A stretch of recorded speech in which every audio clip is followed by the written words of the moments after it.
right, everybody. Welcome to another session of Dreamwalker. And this is the regular day. For those of you who saw that tweet that I made a couple days ago, just updating the schedule, that was incorrect. I made a mistake on it, so I posted a new one, and we're all good now. It is 8. But if you're here, then you probably didn't get tricked by that. So, good job. To give a short recap, well, first off, why don't we introduce our players here, from left to right, because that is easiest from my brain. We have on the far left, Letifer, Letifer VT. Hello. You guys can say something if you want to. Hello, I'm Latifer. In this campaign, I'm using Yuri. It's nice to meet you guys again. And then to the right of Letty is Lolo. I'm Lolo, and I'm playing Clover in this campaign. And to the right of Lolo, across the gap, is Boomy. My name is Boomy. It's nice to see you again. I play the giant girly girl elephant. It's nice to meet you guys again. Sorry. And to the right of Boomy is Kat. Hello, I'm Little Miss Nightshade. Good to be back. Very well. And I guess I am Charlemagne, and I am your DM for the day, and every other day also as well on this channel. So, without further ado, we'll do a little recap to get back into things, to help my brain, help our party as well, and anyone who may have not caught all of the first session, get back into the swing of things. So, in regards to Dreamwalker, actually, hang on, I think I have a... Yes, we do. Perfect. We got an exclamation mark command. So if anybody's really lost, they can just exclamation mark Dreamwalker. There's the gist. So, with a demonic presence haunting an innocent young girl named Elizabeth Winchester, which had sent her into a coma-like endless slumber, a druid of the dream suggested a rather unorthodox means for curing the girl, which was to enter her dreams and excise the night terror from within. And the party were the volunteers, I suppose.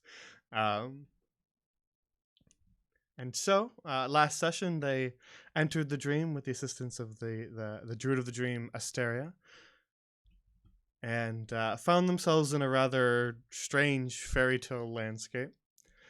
A village called Elwindell, where most of the denizens appear to be animal folk.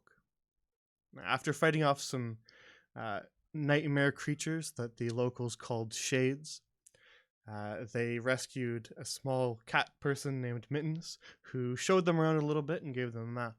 And in an attempt to gain some more information, they headed to the south of the square to the Slumbering Swan Inn and Tavern and talked to some of the patrons to get a better lay of the land. Upon which they learned that there was a queen of the town to the north, as well as a few other places that they might want to look into, including perhaps Wildflower Walk to the east. And so, before they traveled much further, they attempted to check out the blacksmith in town, in the square, and had just entered the shop when we ended the session. So that's where we'll return to today.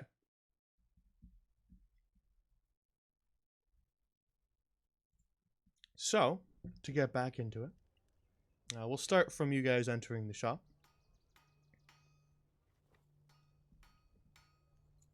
So, the four of you make your way into a rather small and humble blacksmith's shop. Again, like the other buildings in town, it's sort of crafted from sticks, branches, and vines. But As you make your way inside, you can see a glowing forge on the far end, with a rather short hedgehog fellow who's hammering away at an anvil. And with the noise of the forge, the roaring fire, and the hammering of metal against metal, he actually doesn't notice your entrance until Yuri, you walk kind of right up next to him, and then he kind of, with a little bit of a startled jump, goes, "Oh, hello there. Can I help you?" I'm so just looking around. Well, welcome to the blacksmiths. I'm Quilliam. We're shopping for something or just browsing. Hi, my name is Yuri. We're here to actually ask around about the shades, if you know anything about it. The shades, yes. A bit of a nuisance in town. Mostly just shelter down in my shop whenever I hear that they're about. And well, I've been crafting more weapons than I usually do, just because their appearances appear to be a little bit more common lately, and so I've been making weapons for the palace guards. Typically, Oh, so you know Go the ahead. palace guards? Yes, yeah, from the Queen's Palace, just up to the north. Usually things are quite calm around here, but ever since the shades have been appearing more often, I've found myself crafting more weapons than tools. Do you perhaps know any palace guards we can talk to? Well, there's one of the head guards, Rene, and then there's the other head guard, though he's mostly down in the jails, Ronaldo. Not in the jail. Yeah, of course. Okay. Let's see.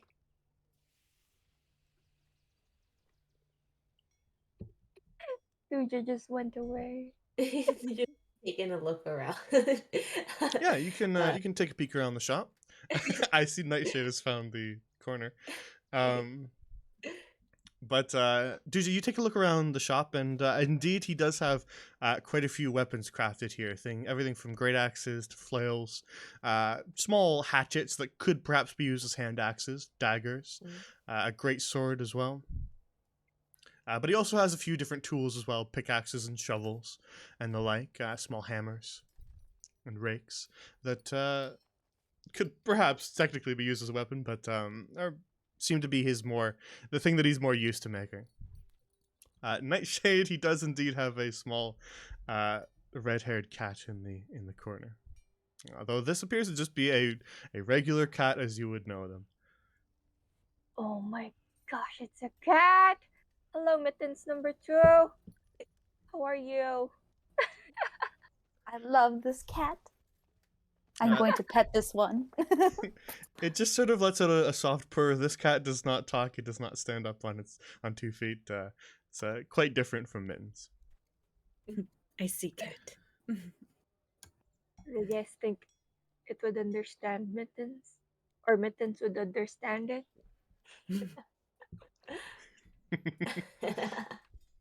Oh, I see you've met Little Ginger there. Yes. And I appreciate that Ginger does not protest the head pats. She's a friendly sort. Keeps me company while I'm working hard days at the forge. GB, I put it in there exactly to create that reaction, so thank you.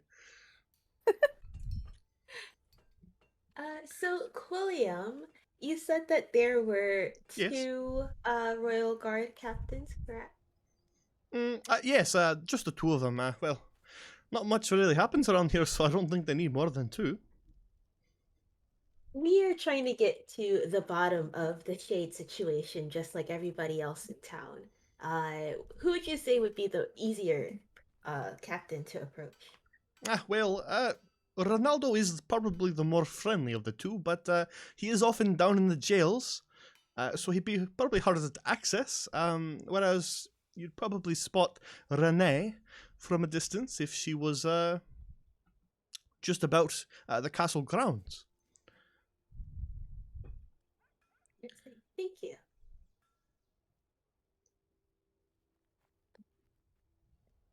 Toja just leaves again. Just walks off. Okay, I guess we're heading to the castles. All right, not here to buy anything then.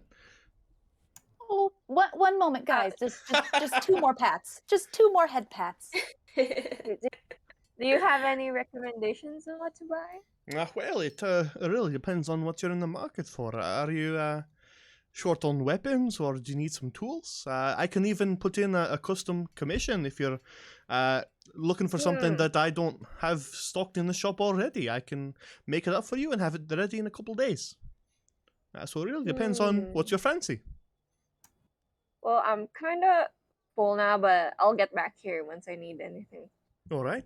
I couldn't help but notice you also had a bow strung across your back. Oh, yes, I do. I do also stock arrows, though I'm not much of a bow maker myself. I do stock some arrows. So if you're running nice. short, then I can help you out with that. Okay. I'll be here. Wait for me. All right, well, you come on back. You know where to find my shop. So if you find yourself in the need, then just stop by Quilliam's.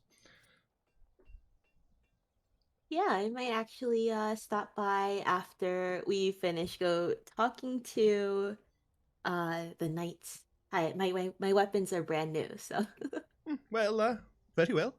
If you as long as it's the daytime, then I'll be here. thank you, Kolia. You all take care of yourselves now. Be on the lookout for the shades. You too. Okay.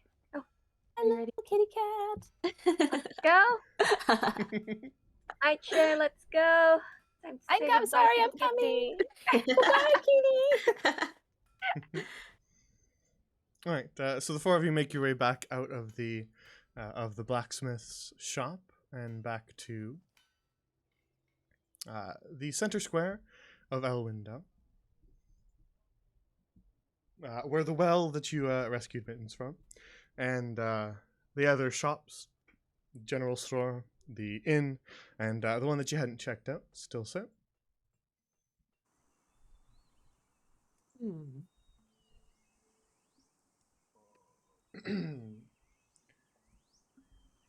Let's get a little bit of...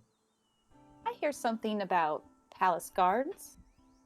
Yeah, I think we should go over there. Anything that will get us access to the queen sooner. I think the queen will be our key to kind of figure out where we can get to Elizabeth from. Sounds like a Feels so plan to me. true. But do you think she's ready? She's okay with meeting us? I don't know about that yet, but if we can help with the I got- shade situation. Yeah, I guess we could try. there was a minor detail that you guys knew last session, so if it's just a week's forgetfulness, I can remind you if you wish. Okay. Sometimes when we do these, if it's like a minor detail that doesn't matter, I'll make you guys roll intelligence checks to see if you remember stuff. But because intelligence isn't used nearly enough in D&D. But this one I think decently important. So you were told last time by Mittens that if you were to walk up to the palace as complete outsiders, because nobody seems to really know you here, it might be better to have somebody with you. Someone to advocate on your behalf. He did Right. He did give you that advice, so I just wanted to remind you of that. Okay. Let's see, I do have some notes.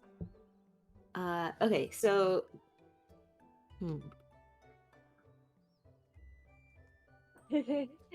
I guess we should ask around first. yeah, Probably ask Mittens if he'd be willing to go with us. that's true. We do know Mittens. And there's also the farmer. They said that there is a lot of shades showing up on his farm lately. So we can also try over there too. Mhm. Oh, Maybe we help him. He'll be able to help us. If Mittens can, I mean. Yes. I think so too. All right. Alright, let's try with Mittens first. Okay. Go. All right. So you make your way back to the general store, where the diminutive cat Mittens both lives and runs his shop. And you make your way back inside and find Mittens still seated, perched up on top of his rather tall stool that lets him look over the counters. And he recognizes you guys and just kind of gives you a little wave and, oh, hello! Hi, Mittens. Hello, Mittens. Something I can help you with, or just back to shop? We actually want to help take care of your guys' little shade problem. That'd be mighty helpful. But we kind of also want audience with the queen. I think that might be helpful in our eradication services.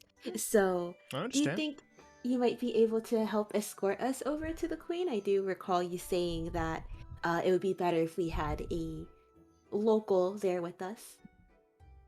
Yeah, I suppose so. I could help you out. I don't know if I hold the most sway in town, but I could certainly try and talk to the guards for you. Yeah, See if I can get yeah. you a meeting. That would help us a lot, actually. Even if it's just a meeting with the guards, maybe the guards might be able to give us some information too and get us in with the queen. Yeah. All right, I'll give it a shot. Just give me a sec to look up shop. Oh, thank you, Mittens. And he kind of crawls his way down from his stool and then clambers his way over the counter and then hops off and just kind of straightens a few things in the shop and then just makes his way over to the door and says, all right, well, I'm ready to go when you guys are. Oh. Just curious, I ran over. Does he walk on 2 feet or does he walk on all 4? He does walk on 2 feet. Oh, that's so cute. Yeah, he walks upright and behaves mostly like perhaps a gnome would. He's very short like a gnome and kind of waddles a little bit, but other than that, he behaves kind of just like a normal human. No, little Puss in Boots. So you make your way back out of Mitten's general store and back to the square and pausing a little bit behind you to lock the door. Mittens, if you just give me a sec to grab him, tucks the little key back under the rock in his very obvious hiding spot once again. All right, ready to go? Yes, thank you again, Mittens, for escorting us. Well, it's just to the north here. Just a short walk. You can probably already see the palace through the trees. He kind of points. Indeed, you can see sort of a towering set of spires at the tip top of the palace through gaps in the trees as you make your way down a winding path. Actually, I'm going to copy you guys together with Mittens since he's traveling with you. Again, I'll take you back to the map that you got from Mittens last time, so you can take another look. So right now you guys are here and just heading north along sort of a small little stretch in the woods towards the Queen's Palace. Now you pass by a couple more houses, but most of them seem closed up and busy as you make your way towards the castle. And before long you arrive at a kind of towering fence and the halls of the Queen's Palace. And sort of within the courtyard, you can see a large amount of very elegantly manicured hedges.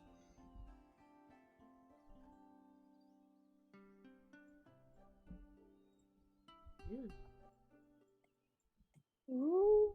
Yeah. Mhm.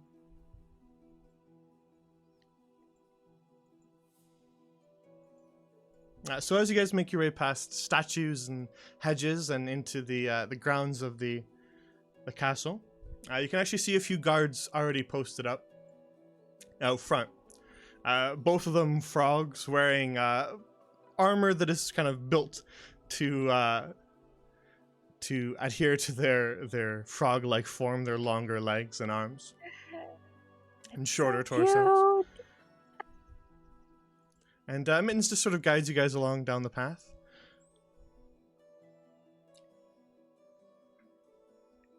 I try waving to the guards. Do they notice it? Yeah, one of the guards gives you kind of a little salute, stands at attention as he sees that you guys have visitors. So They cool.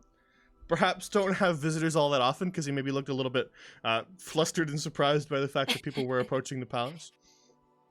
But you can see fountains and all manner of plant throughout the castle grounds, and even some very bright lanterns that appear to be actually growing right off of branches as you make your way, after Mittens, up to a large iron door. And Mittens just sort of pauses, and you see him kind of shift on both feet for a second, then just kind of gives a loud knock on the door. And then Would you like me to knock, Mittens? yeah, maybe be a bit louder if you did it. Okay, Deja, she curls up her big old fist and gives a mighty knock. Boom, boom, boom. All right, this time it sort of resounds very loudly through the air. Ooh, most impressive. She gives a little smile. And you sort of wait for just a moment. And then eventually, with a loud metallic creak, the door opens. And you guys find yourselves face to face with yet another frog, dressed in rather fine vestments, and rather tall, though still shorter than you, Duja. Deja does a small curtsy, a little bit of a bow. Not like a full one because she's wearing pants, but little politeness. The frog sort of looks you guys up and down, each of you, sort of taking your measure, and then looks to Mittens, who he recognizes, and says, "Yes, you have business with the queen?" And Mittens just kind of stutters, yes, these four, they're new in town, and well, they wanted to talk to the queen and help with the shade problem." And the frog just kind of again glances back across the four of you. I see. Well, you are lucky to have found the queen in a moment of solitude, and so I suppose I can arrange a meeting. Deja gives a smile and she says, "We appreciate." Yeah, she just says that she appreciates it. I can't string together the words, but It's all good. Yes. Well, the queen is very busy, but she does have a spare moment, so hurry along then. And he kind of pushes the iron doors open even wider to usher you guys inside.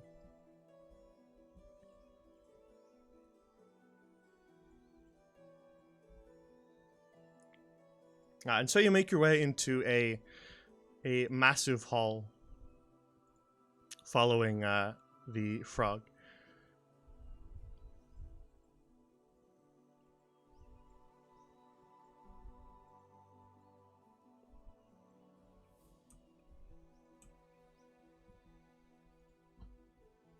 All right.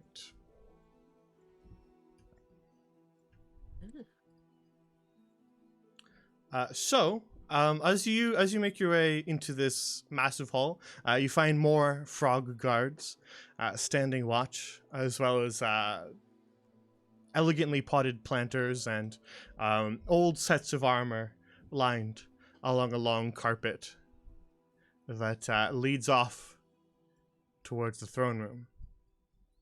And so the frog leads you guys in, ushering you guys along past the guards.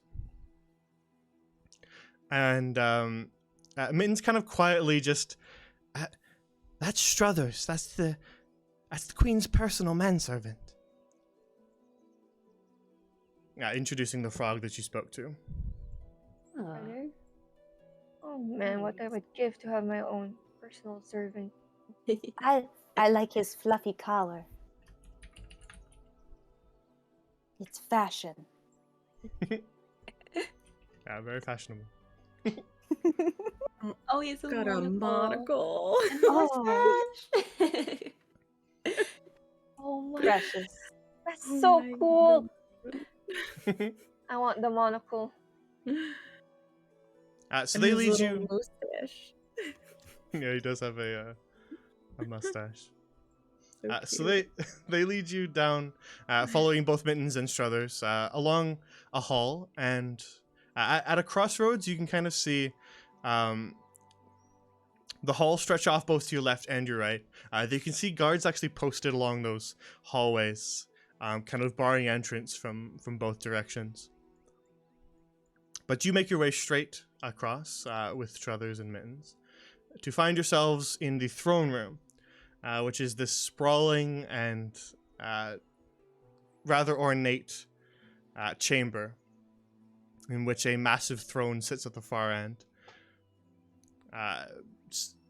sided along by these columns, as well as all far off behind the throne itself are these very ornate windows that cast a light across the entire chamber.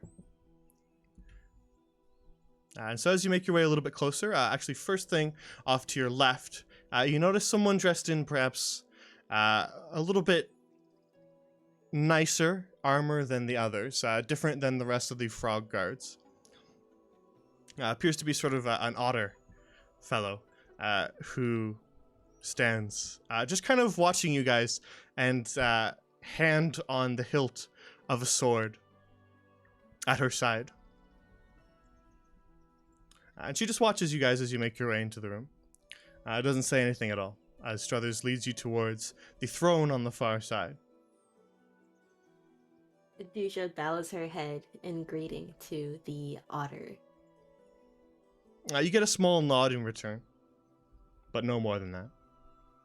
Yuri is just distracted looking at all the pretty and sparkly things. So as you make your way to the throne room on the far side, you can see perched atop the elegant, massive throne is yet another frog. Slightly rotund and dressed in very, very noble garb, with a crown perched atop her head, is the queen. And standing on either side of the throne are two other likely noblemen from their dress. One of them female, one of them male. They stand on either side, perhaps advisors to the queen. And Struthers makes his way up kind of ahead of you guys. And then just kind of gives a little bow towards the queen, and then stands up straight again to say, Your Majesty, we have visitors who say that they wish to address the town's shade problem. And since you were not in another meeting, I thought perhaps that they may meet with you. And then he actually kind of stands off to the side to allow you guys to be the center of attention, as indeed everybody in the hall has turned to look at you now. Yuri just looks around nervously, and she's like thinking, "Oh my god, this feels like I'm about to go to jail," and just hides behind Duja. I was about to say that. I legit just hide behind Duja. Or just both hiding behind Duja. I'd say you could probably both hide behind Duja. Dusha notices everybody falling behind her, so she steps up to the queen, gives a wondrous curtsy, and says, we are pleased to make your acquaintance, queen. We come from a faraway land, and once we arrived, we noticed a shade problem. We are hoping that in exchange for dealing with the infestation, we might be able to receive information that might help us on our journey further on. Ah, well, at the very least, you seem to have manners, and that is a good thing. I thank you for that.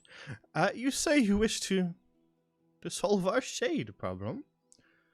Yes, we seem to have been able to handle them with little trouble, so we'll be more than happy to lend a hand if you might be able to point us in the right direction for our further problem.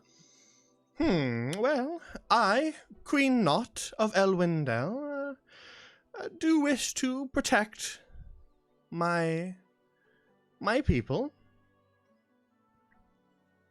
I suppose if you wish to offer aid, then I should not interfere with such a thing. Fusion nods. Well, from the reports that I've gathered from my palace guards, it appears as though the farmer, DeLong, on the eastern side of town, claims that the shades, or whatever manner of monster they are, seem to originate from Wildflower Walk.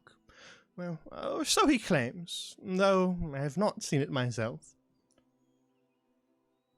They originate from Wildflower Walk. Yes, which is odd, I suppose. The only thing out there is, well, just that old door, but that's been locked and closed for quite some time. I've no idea how any shades would get through it. And when we arrived here, we arrived at the ruins, and the ruins were glowing. Have you ever seen the ruins glow before? The ruins to the south of town, you mean? Yes. I have not heard any reports of them glowing, though I do not visit it myself very often. I have not heard any of my townsfolk speak of any glowing phenomena. Interesting. Let's see. Duja, she's making a mental note, so she kind of scrunches up her face a little bit and is taking mental notes. Actually, as you guys look at the queen, she's also kind of considering something. And you see one of the advisors, a rather tall stork, actually kind of make a small little gesture to the queen, and she bows kind of slightly to the side so that she can have him whisper in her ear. Here, let's just get her nameplate. And after a short time in which this fellow off to her left whispers, then she kind of straightens back up again and says, well, my advisor, Lord Marley, has brought up a rather good point. Doja raises an eyebrow. Well, the four of you are new here, and, well, we thought it not possible for one to travel from the far woods all the way to Elwindel. How exactly did you end up here in town?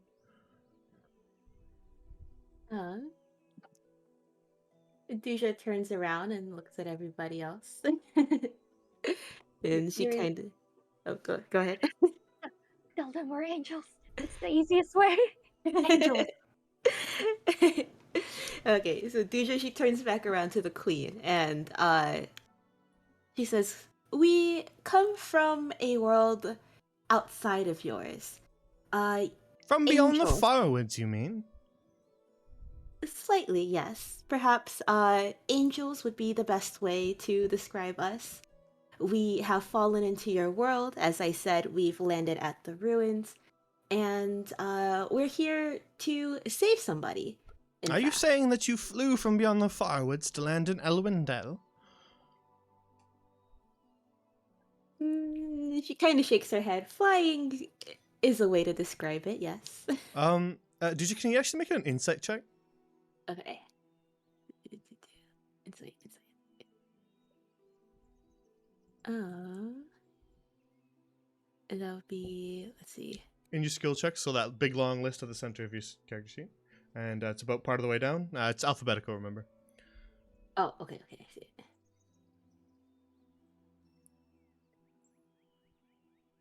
All right. 14 is sufficient. As you kind of explained to Queen Knot, she sort of repeats back what you're saying. You almost get the sense that people around here, because you've seen it before, they sort of rationalize what you say into something that makes sense. Oh.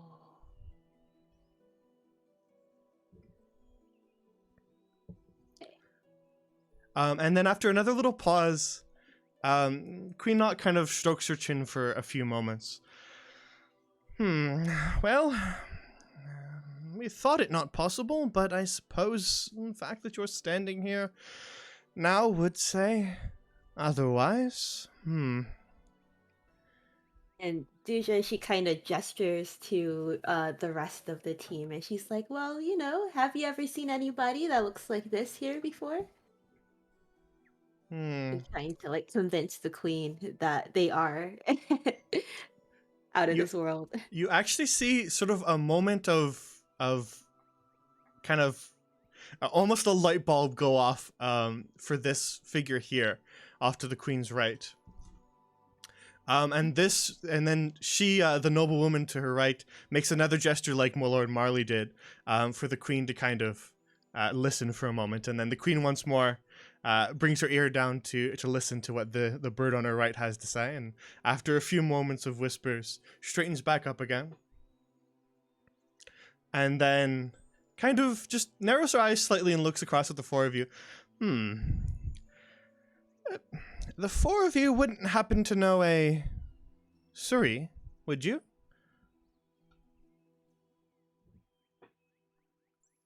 Duja's eyes. Let's see. I'm pretty sure we do know, right? You've heard the name, but you've not met the person attached to said name. Very sweet. We know of the name. Reading my notes.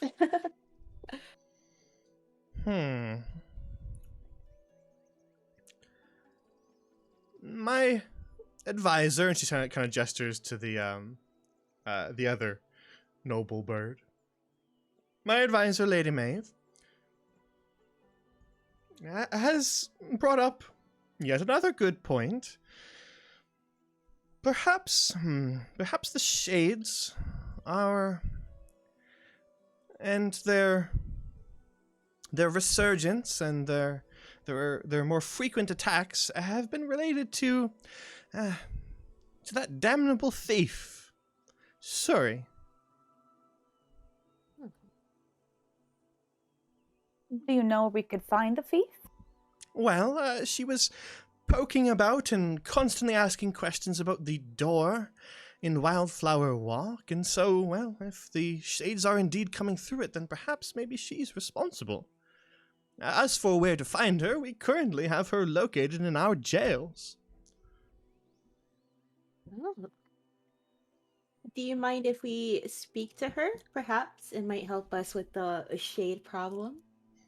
I suppose, if you believe it would help you with your efforts.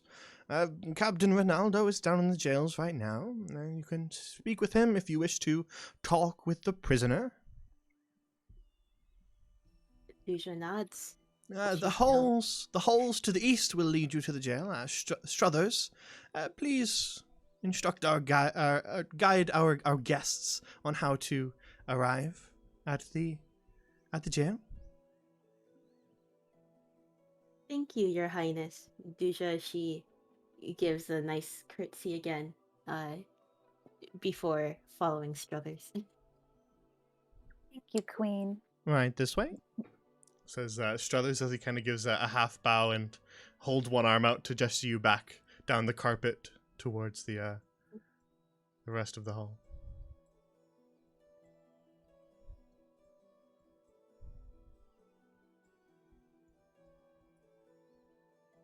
So Struthers makes his way back out along the hallways towards the crossroads that you once stood at. He actually leads you off down the eastern path.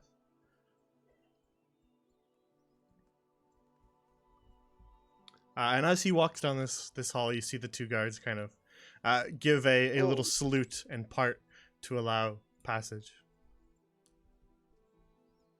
Damn, I never felt this fancy in years. And Duja gives a little chuckle, something she's very used to. DJ powerful.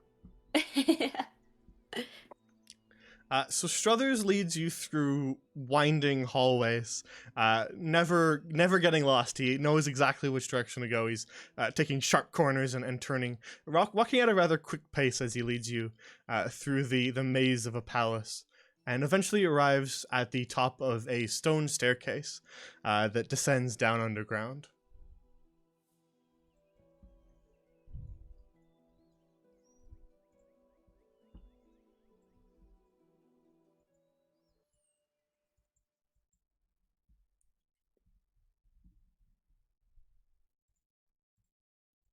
And so, you make your way, following Struthers down the staircase, towards what at first looks like a stone cellar, lit only really by lantern light. And arriving at the bottom, you find yourselves in the jails.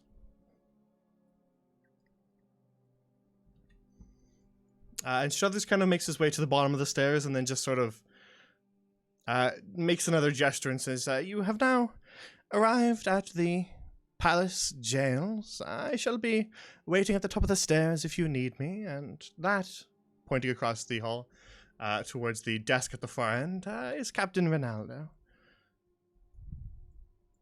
Duja gives a slight smile. "Thank you, Struthers. We appreciate your help today." "Happy to be of service, as always, madame." And he makes his way back to the top of the stairs. Yuri stretches her arms and looks more comfortable and says, finally something I'm familiar with. Jail. So, lining the far side of the room are several cells blocked by iron bars. Most of them are empty, except for the very center one, which has a young girl sitting kind of against the edge of the cot and just kind of kicking her feet in boredom. Along the far end of the room itself, sitting at the table is an Armadillo Ronaldo, who appears to be in charge here. And he kind of looks across at the four of you as you enter and says, "Is there something that I can help you with? We don't get many visitors down here in the jail. In fact, we don't even really get any prisoners." We wish to talk with the one you do have. The little troublemaker. Well, suppose she ain't going anywhere, so I suppose having a little chat couldn't hurt. Yes. Thank you very much. Nice. He seems very pleasant and in a jovial mood, and then he kind of tries to almost harden himself a little bit to do his job. But I've got my eye on you, so no funny business. Clearly not used to having prisoners at all. So you make your way over to the cell, the only occupied cell, to find a young girl sitting there who does not look like anybody else in town.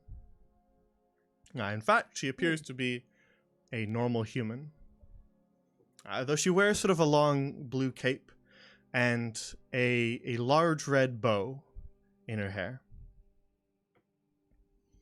And seeing you all kind of make your way up to the bars, just kind of looks up and says,